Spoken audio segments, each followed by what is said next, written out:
Quisiera presentarme. Yo vine aquí a predicar una vez cuando la iglesia estaba pequeñita, cuando estaba sola grandote y la iglesia estaba chiquita.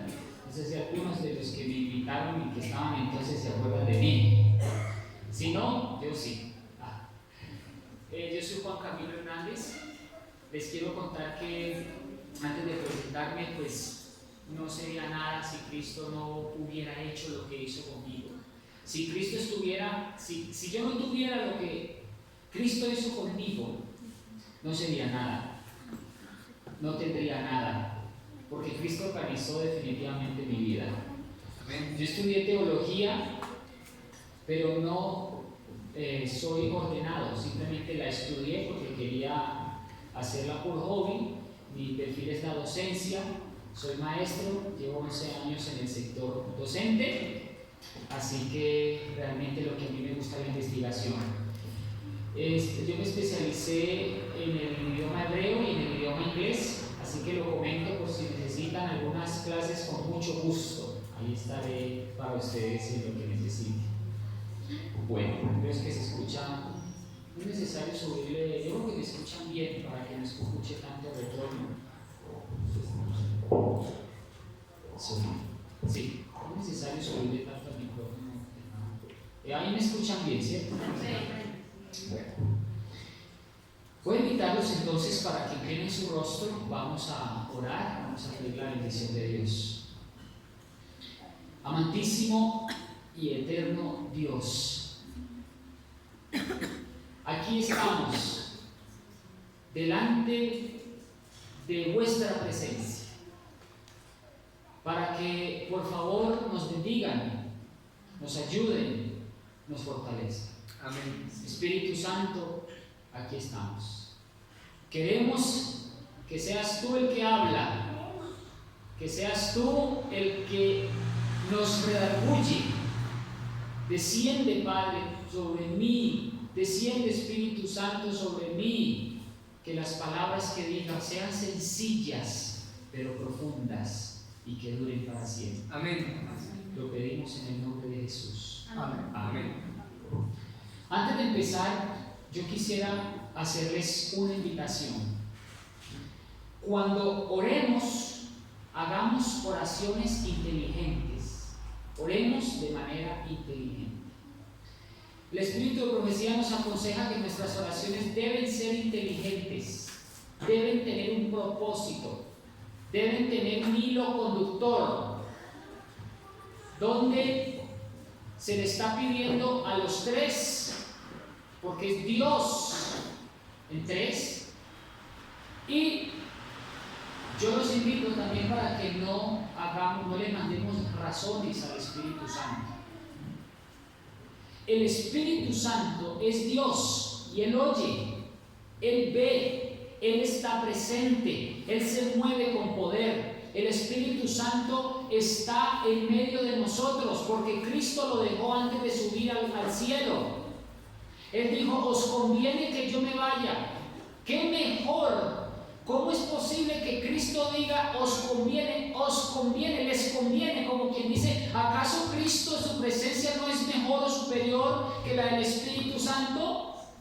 ¿Por qué Cristo dice entonces os conviene que me vaya? O sea, Él se pone por debajo del Espíritu Santo cuando dice les dejo el Consolador. No, por la sencilla razón de que el Espíritu Santo iba a ser omnipresente mientras Cristo no, porque Cristo adoptó la naturaleza humana para siempre. Y mientras Cristo iba a estar en un solo lugar en el cielo intercediendo por nosotros, el Espíritu Santo seguía operando de manera omnipresente en todo lugar. Por lo tanto, el Espíritu Santo oye, escucha, persuade, intercede también, discierne lo más secreto y lo más íntimo de Dios. Así que Él está escuchando.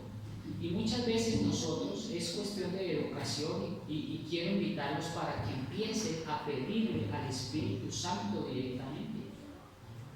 Uno dice: Dios, te ruego que desciendas el Espíritu Santo, que tu Espíritu esté sobre nosotros. Pregunto: ¿y por qué no se lo pide directamente al Espíritu Santo? ¿Sí? Diga al Espíritu Santo: yo quiero ser tu amigo. Espíritu Santo, desciende sobre mí. Espíritu Santo, muévete con poder. Espíritu Santo, háblenle a Él.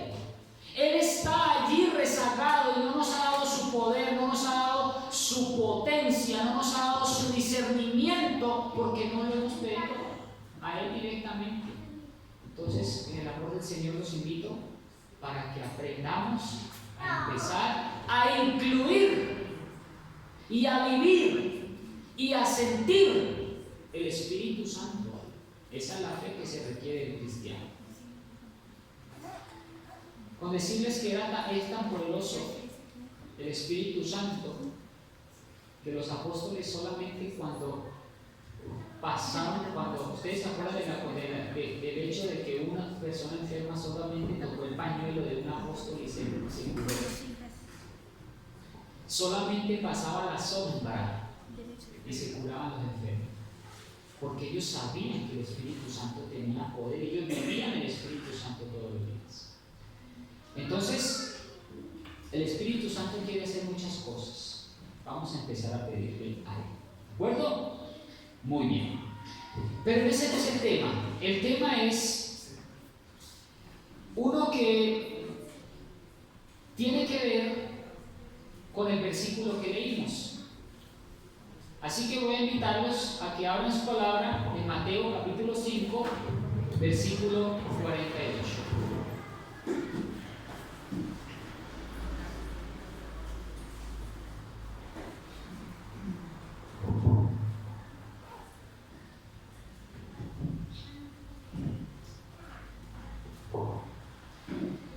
Sed pues vosotros, ¿qué dice? Perfectos. Como vuestro Padre que está en los cielos es perfecto. Hermanos, hace ya varios meses o años me viene a mí rondando esta pregunta: ¿cómo podemos ser perfectos como Dios el Padre si Dios nos lo está pidiendo?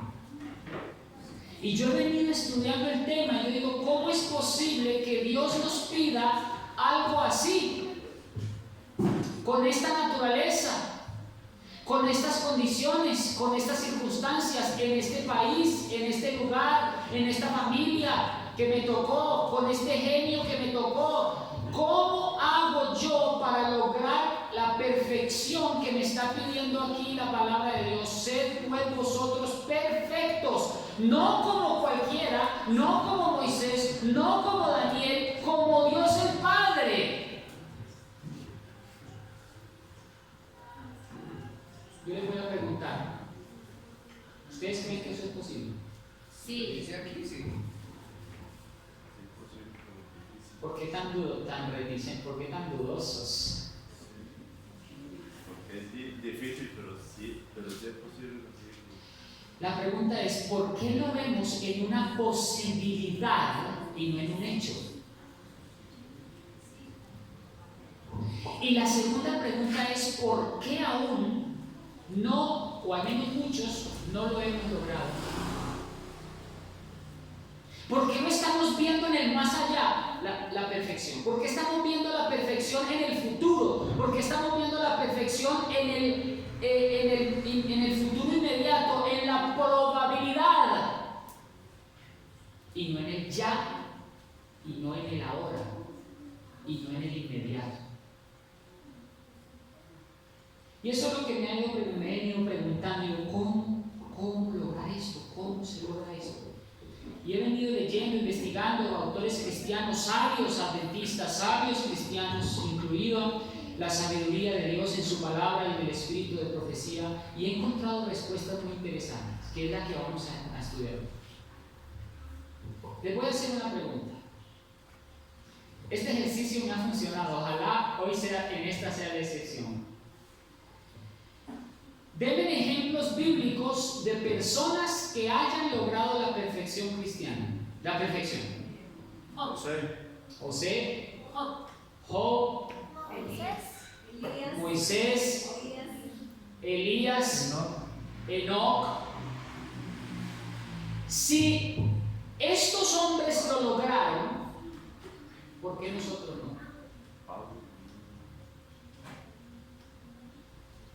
Y la pregunta que quiero confrontarles hoy es: ¿por qué dentro de sus ejemplos no mencionaron al máximo exponente de la perfección y nuestro ayo a Jesucristo? ¿Por qué no lo mencionaron? Porque es evidente que Él fue perfecto. Queríamos dar otros que no sean tan evidentes. O sea, de que la perfección de Cristo está por encima de nuestra posibilidad. O sea que la perfección de Cristo está en ventaja sobre nosotros.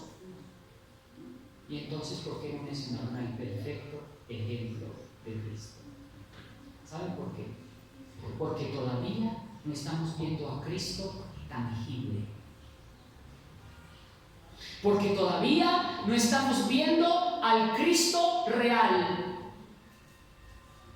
Porque estamos colocando a Cristo tan lejos y tan imposible de alcanzar que ni siquiera lo mencionamos. Si Cristo vino como hombre, ¿a qué vino? Y es mi pregunta la que quiero hacerles hoy. ¿A qué vino Cristo a esta tierra? A buscar y a salvar lo que se había perdido. Muy bien. A darnos ejemplo. A salvar. Está de acuerdo, pero él hubiera podido salvar usando otra forma de no tener que venir en carne.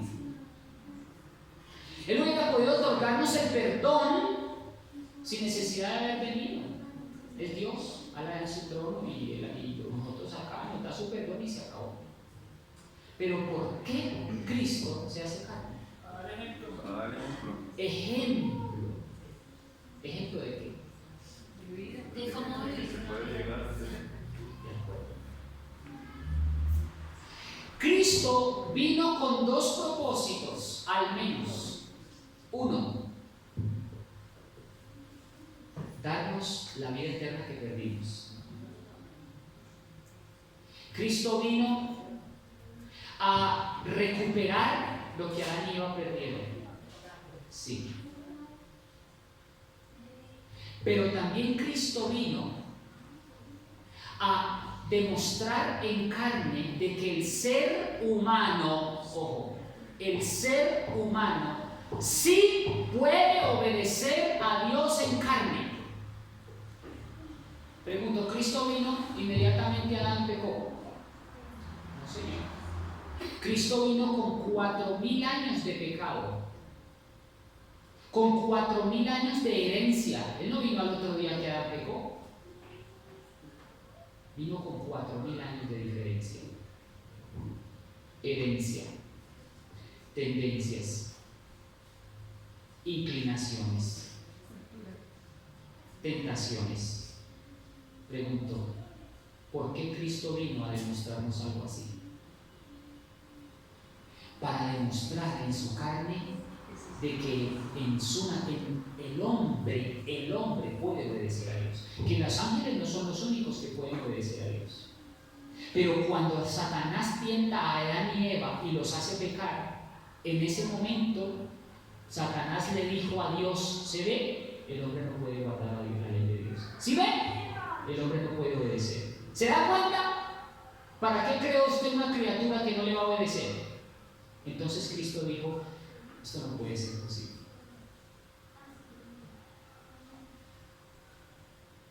Adán ya cayó, ¿y ahora qué vamos a hacer? Entonces, como ya Adán pecó, que es el padre de la generación del hombre, Cristo se hace hombre, Cristo se hace naturaleza humana. Cristo no se quita un disfraz para ponerse otro. No, Él en verdad se hace hombre. Cristo se hace como usted y como yo, en carne y hueso, nacido de María. Cristo nació de María. Pregunto, ¿y María quién era? Santa, inmaculada, Un ser humano como un ser humano como su mamá, como mi mamá. ¿Qué descendencia tenía María? ¿Qué ascendencia tenía María? David. ¿Quién fue David? Un matón, un asesino, un fornicario, un adúltero. La sangre que derramó David, por eso fue que no pudo construir el templo. y le dio la tarea al hijo, porque sus manos estaban muy manchadas de sangre.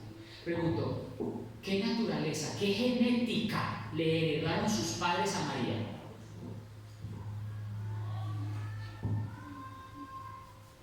¿Y con qué genética nace Jesucristo? ¿Con qué tendencias? ¿Con las mismas que usted tiene? Pero Cristo también nació de Dios. No nació de Dios, procede de Dios. Ahí está la simbiosis. Nosotros podemos haber nacido de unos padres pecadores, pero así como Cristo fue bautizado en el Espíritu también, así como Cristo nace de Dios también, nosotros también nacimos de padres pecadores, pero también podemos nacer de Dios con el Espíritu Santo y con el bautismo. Amén. Entonces, estamos en la misma ventaja. No pongamos a Cristo superior a nuestra naturaleza, porque si no le estaríamos dando una ventaja sobre nuestra naturaleza imposible de alcanzar, y eso no es cierto. Cristo vino como usted y como yo para demostrar que la ley y que obedecer a Dios es posible, no porque es una carga, sino porque es un placer. Pregunto, ¿Cristo lo logró? ¿Y por qué nosotros no?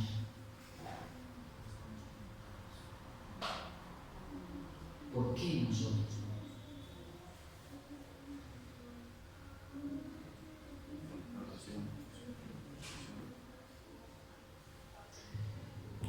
Les voy a dar 3 definiciones de perfección. 3. Yo le pido a mi esposa, hoy me acompaña mi esposa Karen, vamos recién casados, nos casamos el 14 de abril, se las presento. Karen ha escuchado este tema muchas veces, yo le digo a mi esposa, téngame paciencia, porque este mensaje tiene que escucharlo todas las iglesias donde voy.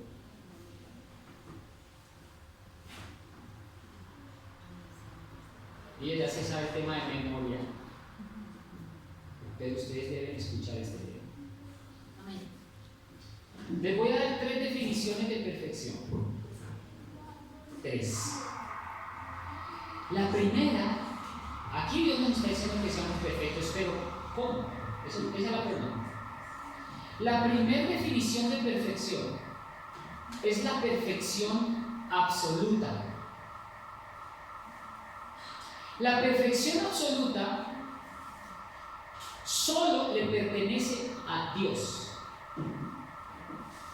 El hombre nunca la podrá alcanzar. Los ángeles nunca podrán alcanzar la perfección absoluta. Quedó demostrado que los ángeles, si quisieran lograr la perfección absoluta, pecaron. Porque cuando en el momento en que Lucifer peca, ahí se da cuenta de que la perfección absoluta es imposible.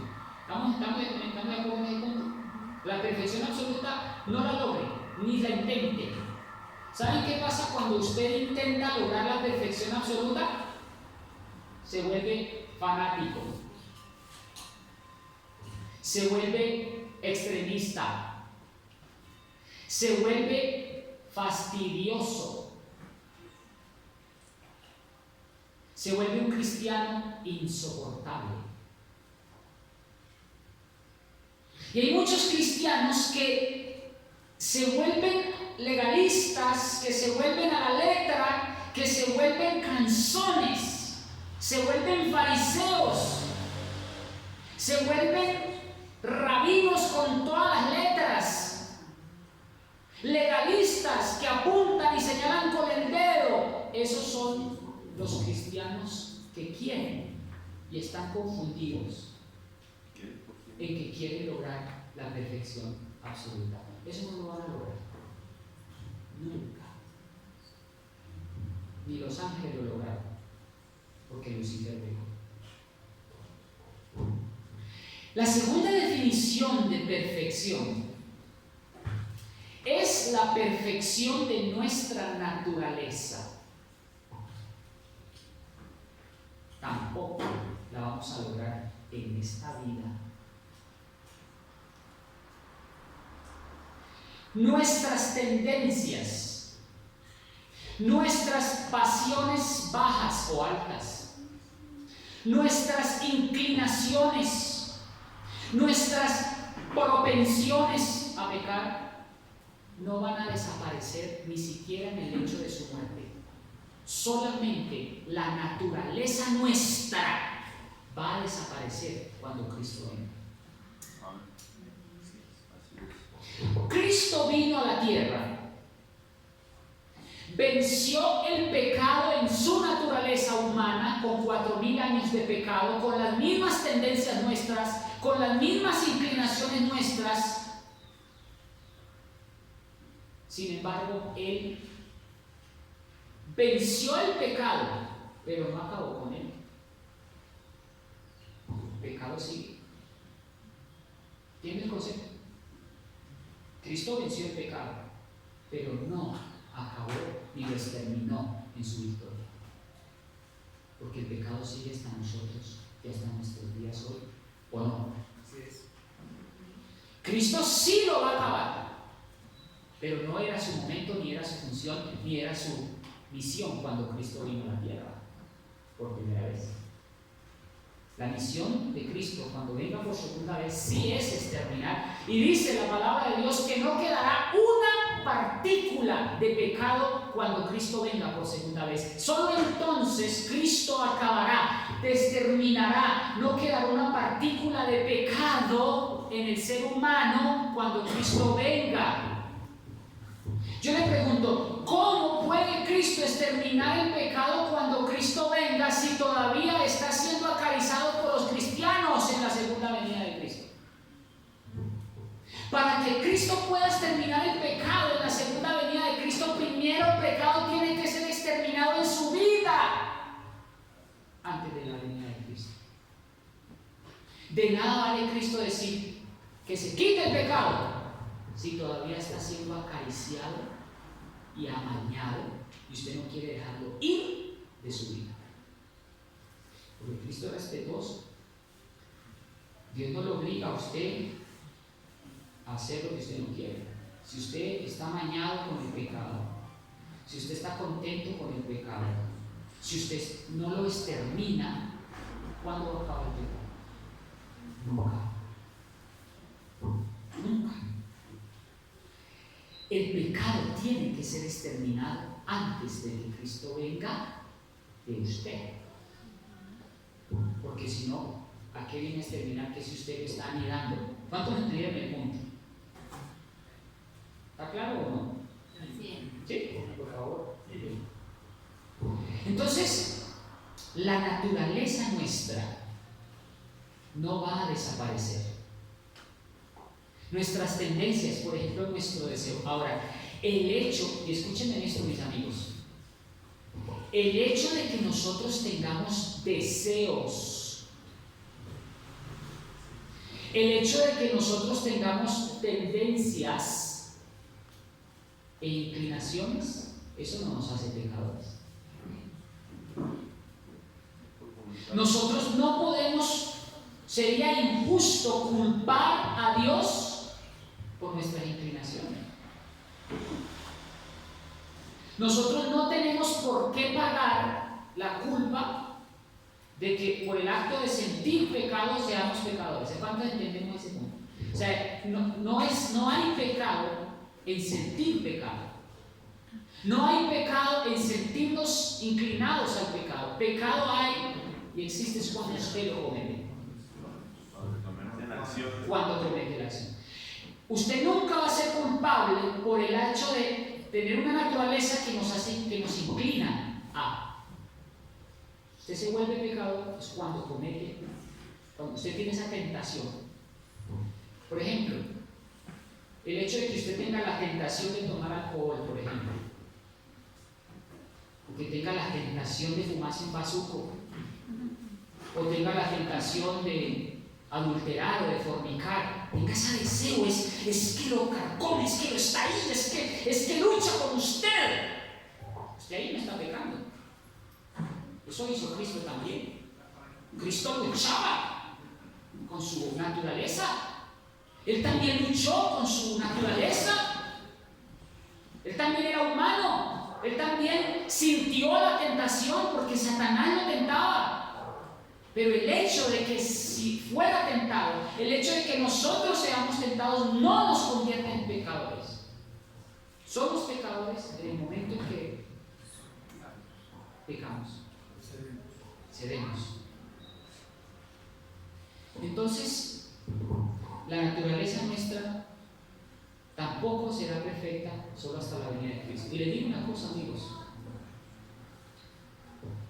aún en el hecho de nuestra muerte vamos a tener tentaciones. El pecado no va a desaparecer hasta la venida de Cristo. Él va a estar ahí martillándole su vida, atormentándole su vida toda la vida. Entonces la pregunta que les quiero hacer es, ¿y entonces qué hacemos con la tentación?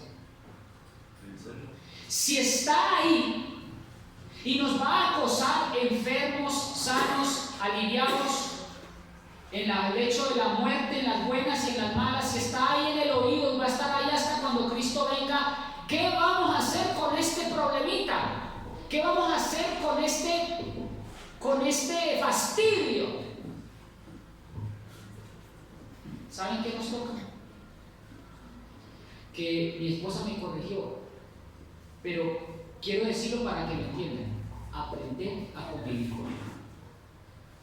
¿Entienden lo que quiero decir? O sea, no es el hecho de ceder, gracias. No es ceder. Es que esté. Que va a seguir. Él va a estar, que esté. ¿Entienden? Si va a estar latente, pues que esté latente. A eso es lo que yo digo. Que el pecado está ahí atormentándole, pues que esté ahí. Ahora, del dicho al hecho, hay mucho trecho.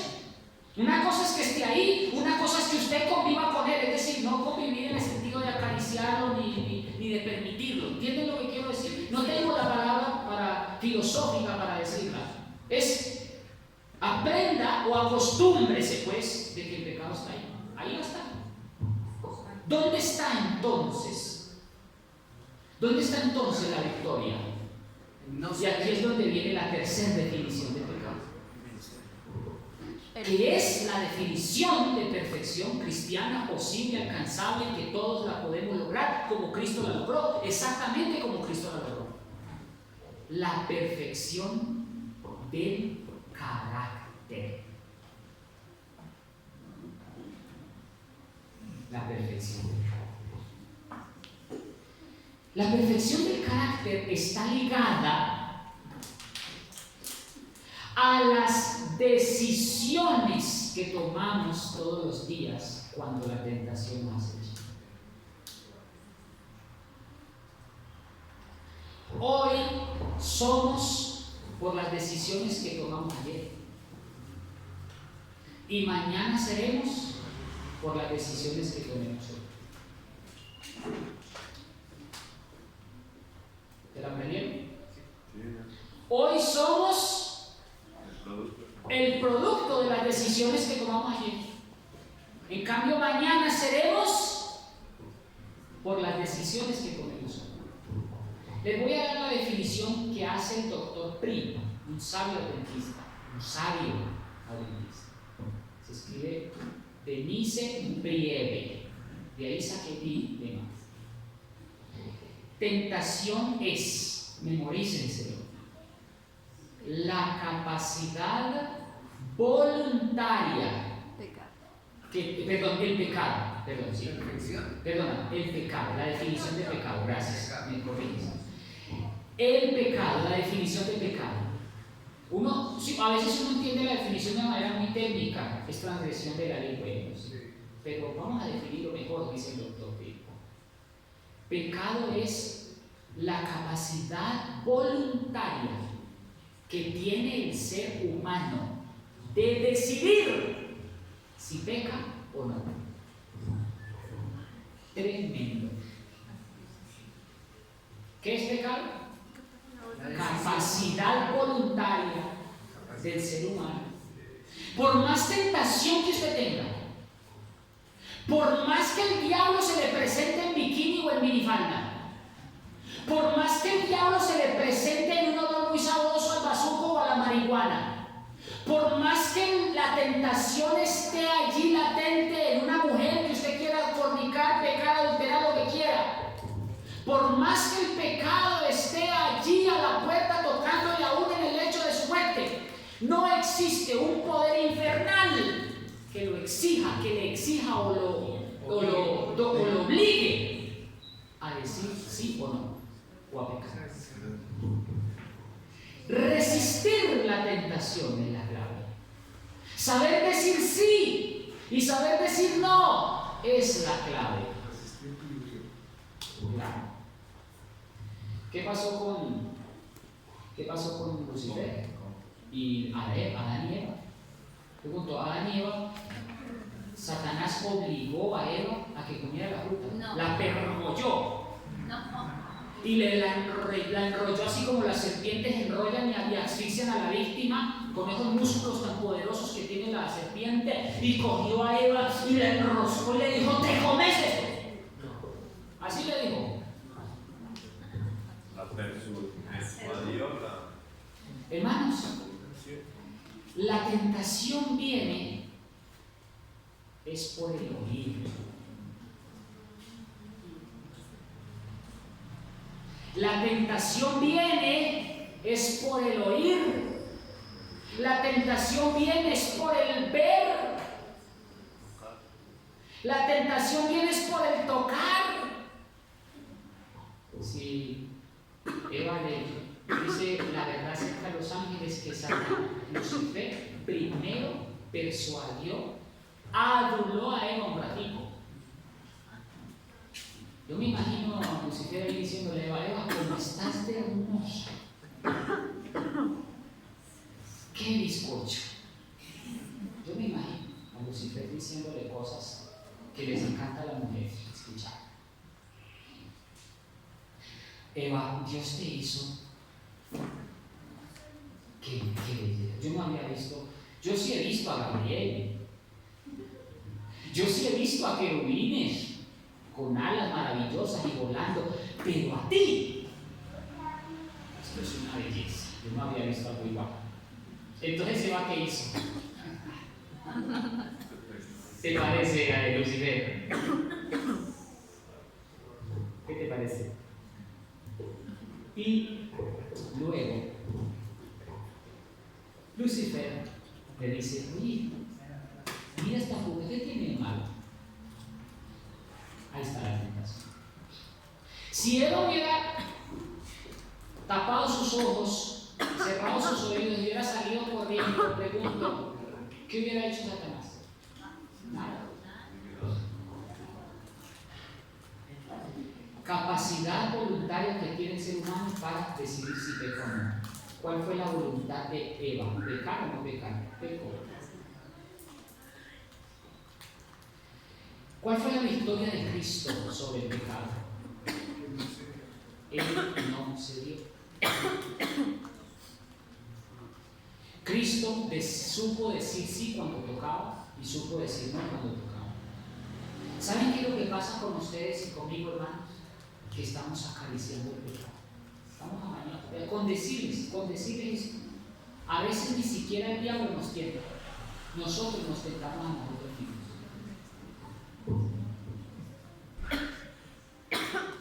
Así que no le eche la culpa todavía, porque usted es el que se encarga de buscar la tentación. La victoria sobre el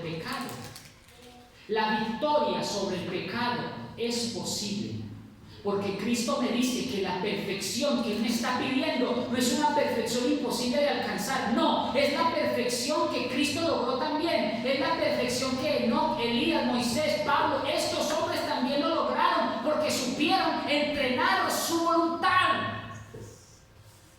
supieron entrenar su dominio propio, supieron entrenar su tentación. Cuando estaban en el colegio, en la universidad, en el hospital, en su lugar de trabajo, donde quiera que usted se encuentre, hermano, recuerde, la tentación va a estar ahí. No crea que la tentación no va a estar nunca No, hermanos, esta es la realidad. La tentación va a estar cada segundo de su existencia y lo va a acosar hasta que Cristo venga. Esa es la realidad. Lo que yo debo saber es cómo enfrentarla, cómo confrontarla, cómo aprender a recibirla, cómo escapar de ella. Pero la única manera es aprendiendo a decir sí, aprendiendo a decir no cuando toque.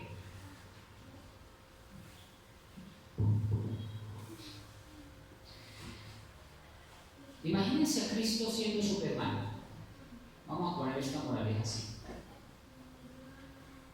Viene Cristo, Superman, con capa y todo. Es una moraleja que no es perfecta, pero sirve. Superman es un hombre, pero con capacidad de volar, ¿cierto? Entonces llega aquí Superman, Cristo dice Cristo que es Cristo Superman, y nos dice: apreciados hermanos, acompáñenme aquí un momentico a ver. Y sale y coge Cristo y coge vuelo. O sea, aquí nosotros y tal. Y ahí a los 10 metros, ahí suspendido en el aire, Cristo dice: venid en pos de mí. Ejemplo os he dado. ¿Ustedes qué creen de eso? No es la manera. Pregunto, ¿podemos volar? No. ¿Por qué Cristo sí entonces? Si un ser humano también. Si Cristo vino a decir: venid en pos de mí, es porque es digno de imitar y no está en ventaja sobre nosotros en nada. Si Cristo me dice a mí: todo lo puedo en Cristo que me fortalece, es que todo es todo. Si Cristo me dice a mí: ejemplo os he dado, ¿ejemplo de qué? De seguir algo imposible porque era Dios. Ejemplo porque Cristo vino, porque bajó del cielo y es de Dios, entonces como es Dios y Él venció, entonces Él está en ventaja sobre nosotros. Ese es el tipo de ejemplo que Cristo vino a dar. ¿A qué vino entonces? Si Cristo no hubiera sido un hombre 100% en todo, con nuestras mismas debilidades, igual que las suyas y las mías. Si Cristo no hubiera sido como usted y como yo, vana sería nuestra fe. De nada serviría que Cristo dijera: venid en pos de mí. Pongan a Cristo como el ejemplo a seguir. Amén. No porque fue Dios, no porque descendió del cielo, no. Cristo es digno de imitar porque se hizo uno igual que nosotros. De ahí para arriba póngale ejemplos que usted quiera, Moisés, Enoc, Elías, que también lo lograron.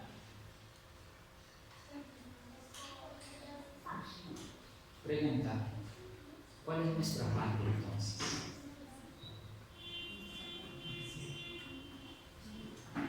¿Qué nos queda ahora entonces? Yo les digo, ¿cómo vencer entonces estas tendencias que me carcomen, que me incitan al pecado? Convivan, aprendan a vivir con eso. Pero es como cuando el que tiene cáncer, o el que tiene SIDA, viva con el SIDA hasta que se muera, con sus defensas. Tómese sus pastillas, tómese sus vitaminas, tómese sus defensas, hágase sus curaciones, pero la enfermedad nunca se cura, se trata. El pecado no se va a curar hasta la venida de Cristo, así que le va a tocar vivir con eso. Eso. Entonces, ¿qué tiene que hacer? ¿Qué tenemos que hacer como cristianos? ¿Qué? Tratar la enfermedad. Tratarla. Vivir con esa carga, ese lastre. Por eso dijo Pablo: pobre de mí, que cargo un cuerpo de muerte. Ustedes saben la historia. Los encarcelados, a los que los mandaban a la cárcel, les ponían un cuerpo muerto en sus espaldas. Y si no era en sus espaldas, tenían que arrastrar ese muerto donde quiera que ellos iban. Imagínense eso, un muerto. Se podría ser muerto. Imagínese ese carcelero, ese esclavo, tener que convivir con esa podredumbre, además de esclavitud, vivir con ese cuerpo de muerte ahí. Por eso es que Pablo dice: ¿quién pobre de mí? ¿Quién podrá librarme de este cuerpo de muerte? Se estaba refiriendo a ese cuerpo podrido que le pusieron ahí de castigo. Ese cuerpo de muerte es el pecado que nos toca vivir con eso. Hermanos, no se nos va a ir de nuestros pies, de nuestras patas, de nuestros pies. No se nos va a ir nunca. Ahí va a estar. Conviva con ese SIDA, conviva con ese cáncer, hágale tratamientos, tómese las pastillas de vitamina E, vitamina B, o sea, vitamina B.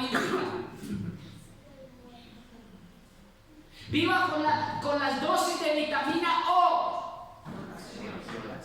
Es oración. Y así. Hay que tomarse sus pastillas. Pregunto: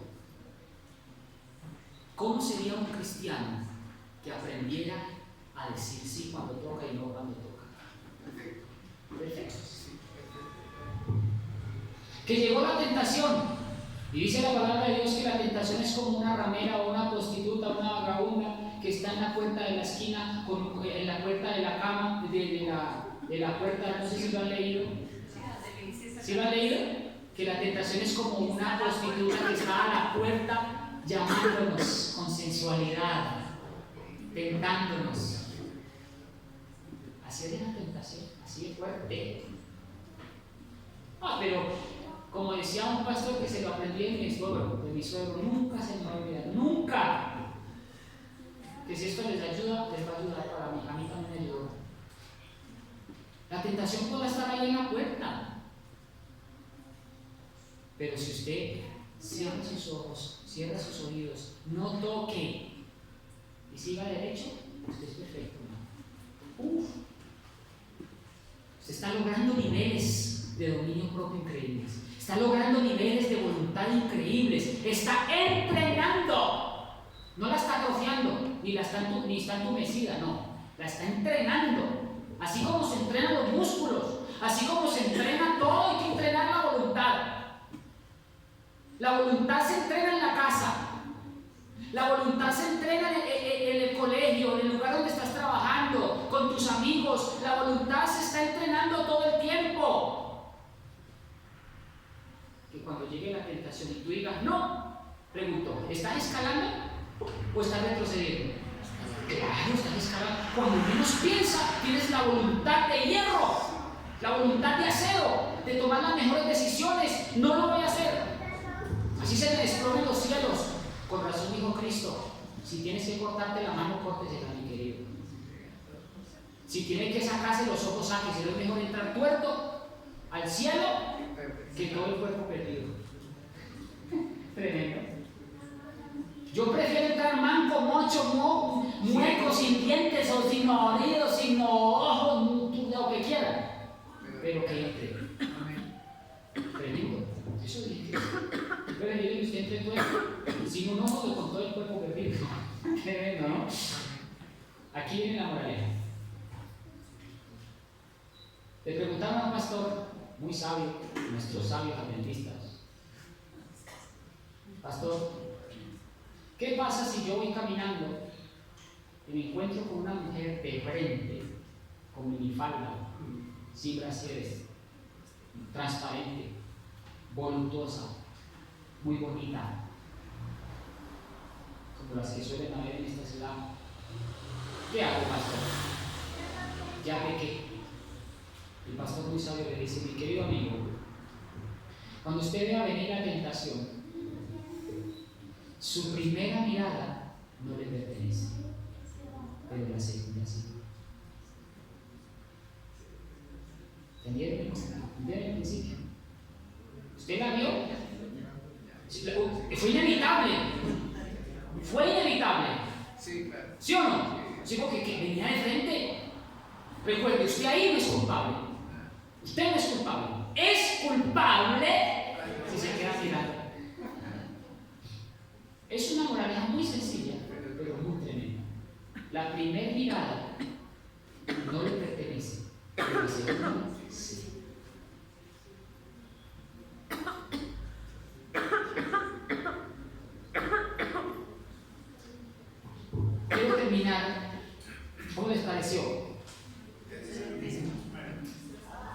Quiero terminar con esta cita bomba atómica. Bomba atómica. Siéntense en mí. La encontramos en el espíritu de profecía en el hogar cristiano. Anótenla.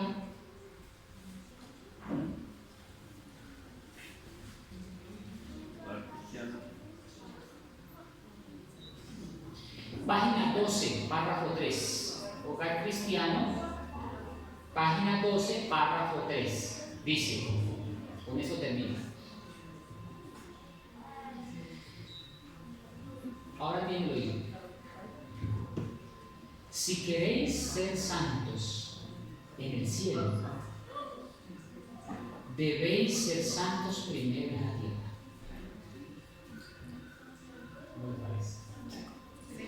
Hermano, ¿usted cómo aspira llegar al cielo así como está?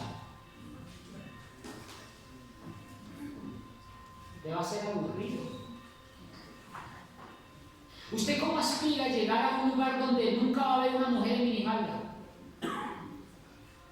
¿Usted qué va a hacer aquí? ¿Se aburre?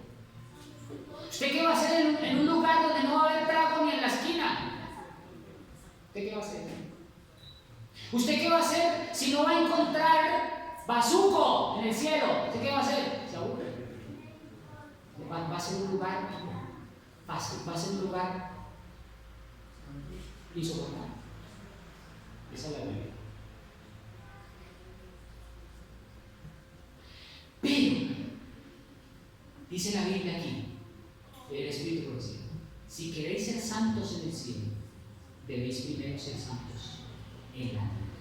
Tengo que empezar a erradicar cosas aquí para poder que cuando llegue allá ya estoy libre de esa esclavitud, de ese yugo. Dice, los rasgos de carácter, ojo esto, los rasgos de carácter que cultivéis en la vida, o sea, lo que cultivemos aquí, lo que hagamos aquí, lo que usted sea hoy aquí, con su familia, con su esposa, con sus hijos, con sus amigos.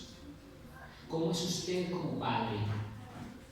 ¿Cómo es usted como hermano, como amigo?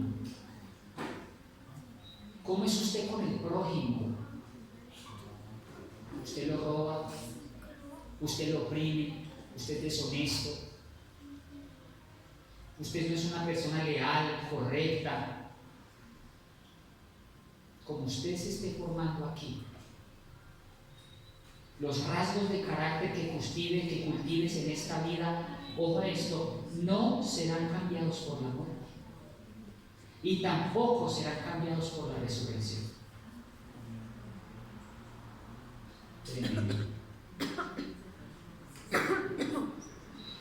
Van a salir ustedes, ojo a esto, escuchen bien.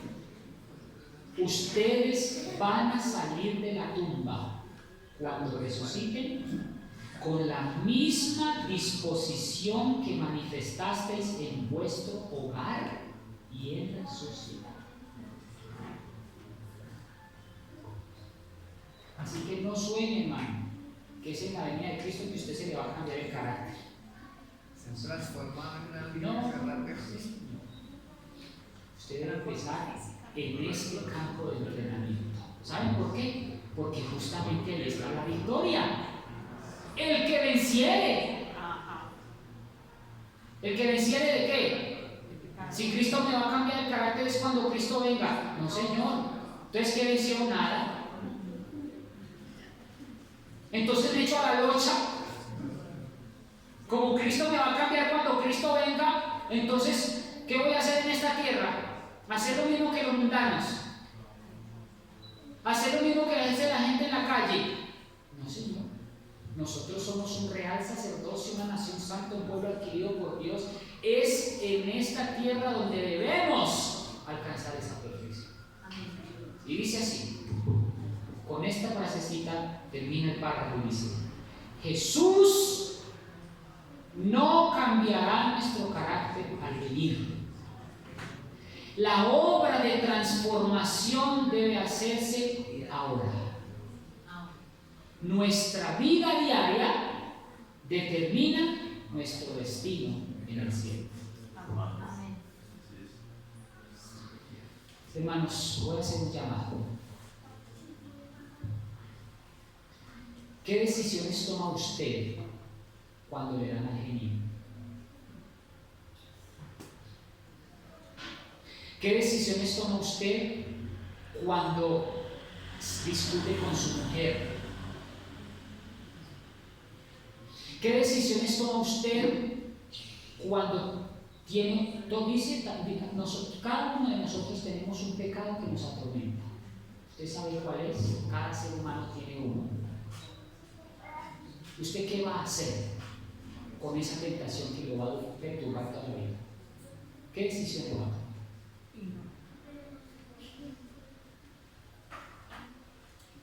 La única manera de vencer, escuchen esto, la única manera de vencer el pecado es tomando las mejores decisiones, pero cuando también le dejamos nuestra vida en las manos del Espíritu Santo de Dios.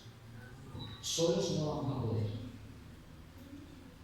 porque nuestra voluntad necesita entrenamiento, ya lo dijimos. Pero cuando usted depende de Cristo, como Cristo dependió de su Padre, así es como vamos a vencer. Y esa es la fórmula. Cristo dependía todo el tiempo de su Padre. Tenía una naturaleza humana como la nuestra, pero estaba ahí, pegado a la mano de Dios. Cúmplase tu voluntad. Él oraba, Él estaba allí. Pero le decimos, Padre, quítame esta tentación de la carne que tengo. Y viene la tentación y usted cae redondito. No. Si usted pide, con una mano pide y con la otra mano actúe para que Dios le dé el poder. La victoria no viene de milagro, ni la victoria viene con el abracadabra, no. La victoria viene con un esfuerzo personal. Cristo dependió de su Padre. Y sus hijos, nosotros ahora dependemos de Cristo. Hagamos, ¿cómo se dice? Tomémonos de la mano de Cristo. Dependamos de Él, miremoslo a Él. Dependamos de Cristo. Tú pudiste, yo puedo. Cristo, tú venciste, yo puedo. Cristo, tú eres mi ejemplo en todo, yo puedo. Cristo, tú también fuiste un ser humano, yo puedo. Aprendan a ver a Cristo como un ser humano. Aprendan a ver a Cristo como un ser humano victorioso. Amén. Y para poder depender de Cristo, necesitamos la influencia del Espíritu Santo. ¿Vieron la cadena? Si el Espíritu Santo no está en nosotros, y si no se lo pedimos, y ahí es donde vuelvo al principio, si no le pedimos al Espíritu Santo directamente, si no le decimos, Espíritu Santo, tú eres el que me puede ayudar, yo no puedo solo, mira esta tentación que me está acosando, me está tocando la puerta, aquí está esta tentación, Espíritu Santo, ayúdame. ¡Pam! El Espíritu Santo le da esa victoria. Es cuando usted dice, claro, yo puedo vencer porque Cristo pudo. ¿Cuál es la diferencia? ¿Cuál es la diferencia entre un cristiano y un hombre bueno? Hombres buenos hay muchos. No le hacen daño a nadie, no roban, no toman, no fuman. Yo conozco muchos hombres buenos, pero no son cristianos. ¿De qué sirve eso? De nada.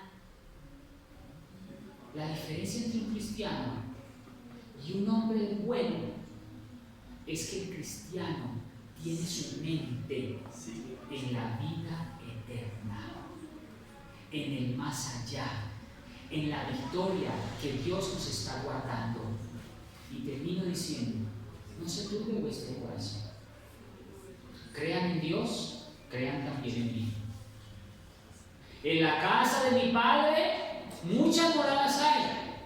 Si así no fuera, yo se los aseguro, voy a ir, vendré otra vez y os tomaré a mí mismo, para que donde yo estoy, vosotros también estéis.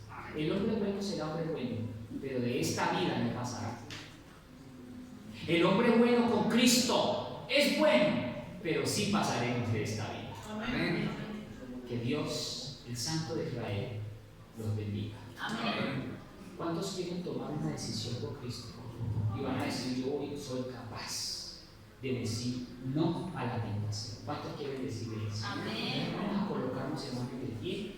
Vamos a hacer una oración de consagración. Yo quiero invitarlos en este momento. Vamos a hacer una autoevaluación. Pregúntese usted cuál es la tentación personal de cada uno que le está acosando ahora. Todos tenemos uno. Las mujeres, el alcohol, el dinero, el vicio. Póngalo en la mesa. En este momento le ruego, que es lo que todos los años esa tentación ha estado allí. Y yo le voy a pedir que usted, en el nombre de Jesús, se declare libre y victorioso por el poder del Espíritu Santo. Y usted le va a decir al Espíritu Santo, Espíritu Santo, esta es mi tentación, y se la va a mencionar. Y usted va a decir, Espíritu Santo, yo no puedo solo, porque esta tentación me va a durar toda mi vida hasta el hecho de mi muerte.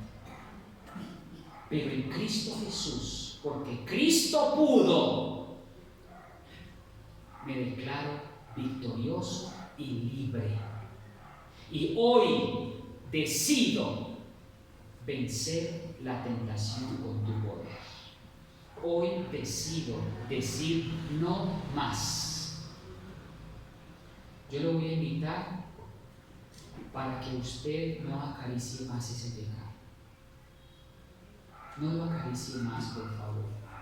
Usted tiene todo el cielo a su favor para vencer el pecado.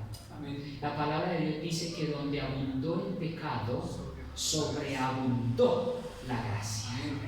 Es más fácil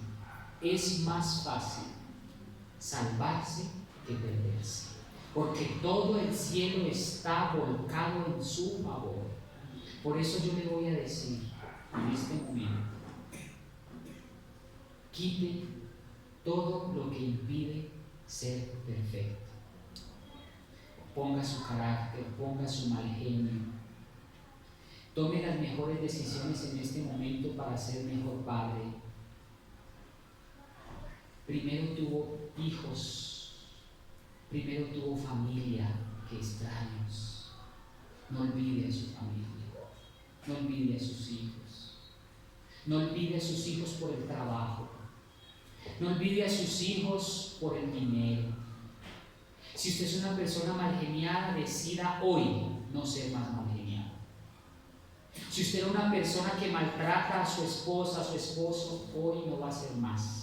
Va a tomar la decisión hoy de no ser más un mal esposo, un mal amigo. Oremos. Amantísimo Padre, hoy hemos aprendido que la perfección del carácter es posible y tú la requieres de nosotros en esta vida de pecado. Y nos dejaste un ejemplo perfecto de que es posible lograrlo. Ayúdanos a mentalizarnos y a ser conscientes de que es posible, porque Cristo lo logró. Amén. Si dijéramos que no es posible, estamos llamando mentiroso a tu plan de salvación. Estamos diciéndote que eres un mentiroso. Pero si tú nos dices, sean perfectos como vuestro Padre, es porque podemos lograr. Si Cristo nos dijo, vengan en pos de mí, es porque podemos lograrlo. Si Cristo dijo, ejemplo os he dado, es porque podemos lograrlo. Si Cristo dijo, todo lo pueden los cristianos en Cristo que le fortalece, es porque todo lo podemos. Y en este momento, Jesús, tomamos la decisión de no acariciar más este pecado.